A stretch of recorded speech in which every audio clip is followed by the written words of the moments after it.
राणा साहब, charter of democracy आपने peoples party ने बैठकर किया, बाकी सारी जमातों ने जो है वो उसको एक तरह से रैटिफाई कर दिया। इस टाइम पर अगर पीटीआई ने अपना तरीकाकार बदल कर गुफ्तगू की बात कर ही ली है, तो आप लोगों ने अपना वो जो वेलकमिंग टू द डायलॉग्स वाला तरीकाकार था उससे क्यों बैक ट्रैक हो गए हैं? बिस्मिल्लाहिर्रहमानिर्रहीम। देखिए, हुकूमत ने, आपने क्लिप्स भी सुनाए प्राइम मिनिस्टर शहबाज शरीफ के कि वो दावत दे रहे हैं कि हमें मुल्क को आगे लेके चलना है और बातचीत करनी है। हुकूमत का हमेशा से ये मौक़िफ़ रहा है और आज भी यही मौक़िफ़ है। लेकिन देखिए, बात ये कि ये बातचीत के ऊपर कैसे आए। आज से 2 हफ्ते पहले ले लें, 26 नवंबर से पहले इनका जो स्टांस था बड़ा क्लियर था। इन्होंने कफन बांधे हुए थे और जनाजों की तैयारी थी और इन्होंने धावा बोला सूबे की कुव्वत के ऊपर, सूबे के वसाइल के ऊपर।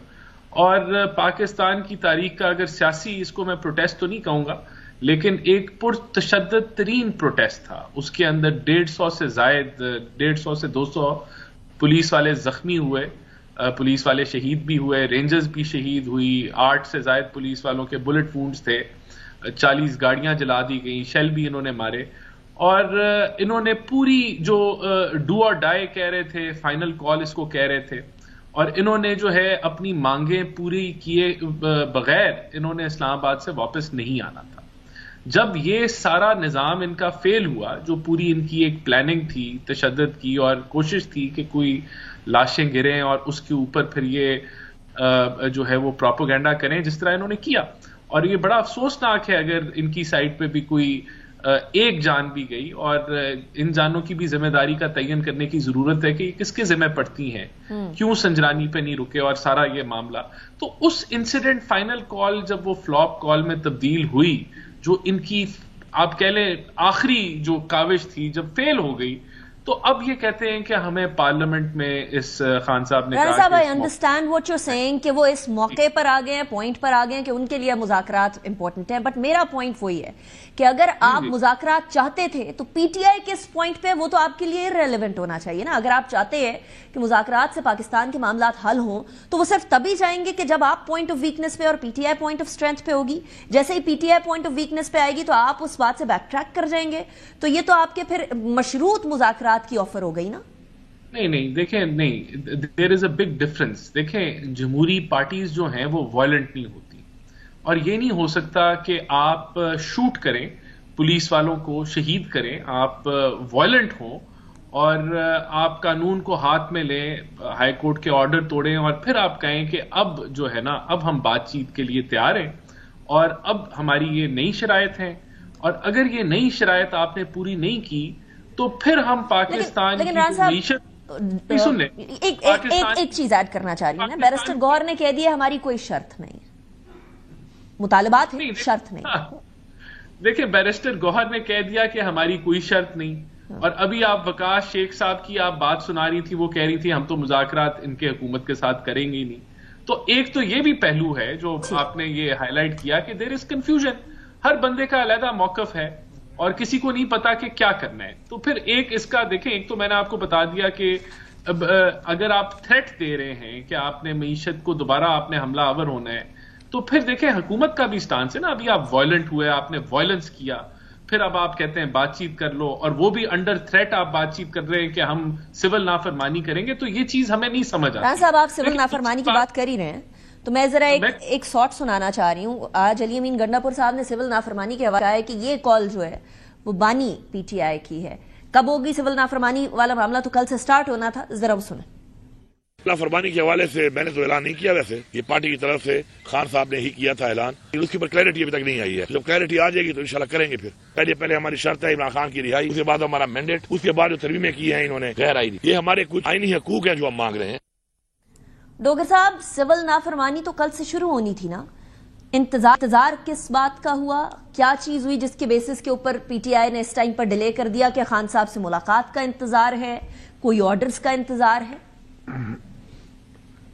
जिस तरह सीएम साहब ने भी कहा, रात हमारी बड़ी लंबी इन डिटेल पॉलिटिकल कमेटी की मीटिंग भी हुई थी, उसमें एजेंडे में ये पॉइंट्स भी था सिविल नाफरमानी वाला।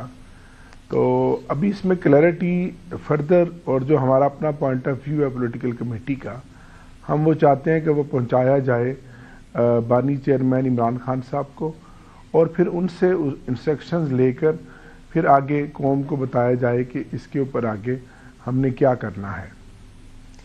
کیا عمران خان صاحب سے ملاقات کل ہے ڈوگر صاحب؟ ایک یہ بھی بتا دیجئے گا۔ دوسرا، کل میرے پروگرام میں کامران مرتضی صاحب نے فرمایا کہ منڈے کو پی ٹی آئی کی مولانا فضل الرحمان صاحب سے بھی ملاقات کے امکانات موجود ہیں، تو کیا وہ ملاقات بھی کل ہو رہی ہے؟ جی کل ظاہر ہے خان صاحب سے ہم پولیٹیکل لوگوں کی تو 3 مہینے سے کوئی ملاقات نہیں کرائی گئی، اور ظاہر ہے وہ اس لیے نہیں کرائی گئی کہ جو حالات ان 2-3 مہینوں میں ہوئے ہیں تو آپ سمجھ جائیں کہ چاہتے یہی تھے طاقتور حلقے کہ اس کیوس کے اندر اور اس بے یقینی کی صورتحال میں جس طرح پی ٹی آئی چل رہی ہے اسی طرح چلائی جائے، اور جو بھی انسٹرکشن آئے خان صاحب کی وہ پولیٹیکل لوگوں کی بجائے جو باقی ہمارے بڑے آنریبل لوگ ہیں وکلا ہیں ان کے ذریعے آتی ہے۔ تو لیکن وکلا ہی تو اب آپ کے پولیٹیکل لیڈرز بھی بن گئے نا ڈوگر صاحب، وکیل ہیں بیرسٹر گوہر، سلمان اکرم راجہ بھی وکیل ہیں جی، وہ اس لیے بن گئے نا کہ 9 مئی کے بعد جو ایک حالات بنے اور اس میں جب پکڑ دکڑ ہوئی اور وکلا کو ایک تحفظ حاصل تھا ایک کالے کوٹ کا، تو ڈیفینیٹلی وہ فرنٹ پہ آئے، اور اس میں سے بہت سارے لوگوں نے ایک ایمرج کیا بطور پولیٹیکل لیڈر، جس میں بیرسٹر گوہر صاحب ہیں، سلمان اکرم راجہ صاحب ہیں، اور باقی ہمارے بہت سارے آنریبل وکیل ہیں جو اس سے پہلے پالیٹکس میں نہیں تھے۔ تو اسی طرح کوئی نہ کوئی سلسلے بنتے ہیں ملک میں یا زندگی میں کہ آپ تو خان صاحب سے کل وکلا کی ملاقات ہے نمبر 1، نمبر 2 مولانا فضل الرحمان صاحب سے وکلا کی ملاقات خان صاحب سے ہوگی، اور اس میں سارا کچھ بتایا جائے گا، اور جہاں تک مولانا فضل الرحمان صاحب کی بات ہے ان سے بھی رابطہ ہمارا ہے، اور اچکزئی صاحب اور راجہ ناصر عباس صاحب، وہ ایک گرینڈ جو ہمارا ایک الائنس ہے اس کی بھی ملاقات کل متوقع ہے، اور اس کے بعد ہم مولانا فضل الرحمان صاحب کا جو موقف مدارس والا رجسٹریشن والا، اس میں بھی ہم ان کے اس موقف کی حمایت کرتے ہیں کہ ایک بل جب انہوں نے ووٹ دیے اور وہ پاس ہو گیا تو ابھی تک وہ بل بھی لٹکا ہوا ہے، اور گورنمنٹ اگلے 2-3 دن میں گورنمنٹ اگلے 2-3 دن میں جوائنٹ سیشن بھی لے کر آ رہی ہے، اور تو پاسبلٹی ہے کہ کل ہم جو جوائنٹ سیشن کا ایجنڈا ہے اس پر بھی ان سے ڈسکشن کریں گے۔ مولانا صاحب نے بھی، کافی ساری اچکزئی صاحب نے بھی آپ لوگوں کو کہا ہے پی ٹی آئی کو کہ سول نافرمانی والے معاملے کو ابھی بیک برنر پہ رکھیں، ابھی نہ آگے اس طرح سے بڑھیں، پہلے دوسرے طریقے دوسرے جو ایونیوز ہیں ان کو ایگزاسٹ کر لیں۔ تو کیا پی ٹی آئی ان کی بات کو ماننے کی طرف انکلائنڈ ہے؟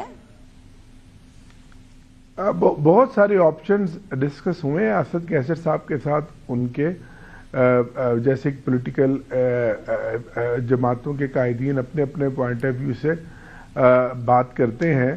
میں کیونکہ ان ٹچ تھا اس سے میں تھا ملتان، اور میں آج ہی پشاور پہنچا اور یہاں آیا ہوں، تو تھوڑی سی بات میری اسد کیسر صاحب سے ہوئی تھی۔ کل جب ہم باضابطہ ملیں گے تو پھر کلیئرٹی کے ساتھ بات کی جا سکتی ہے کہ محمود خان اچکزئی صاحب کا اس کے اوپر ایگزیکٹ موقف کیا ہے۔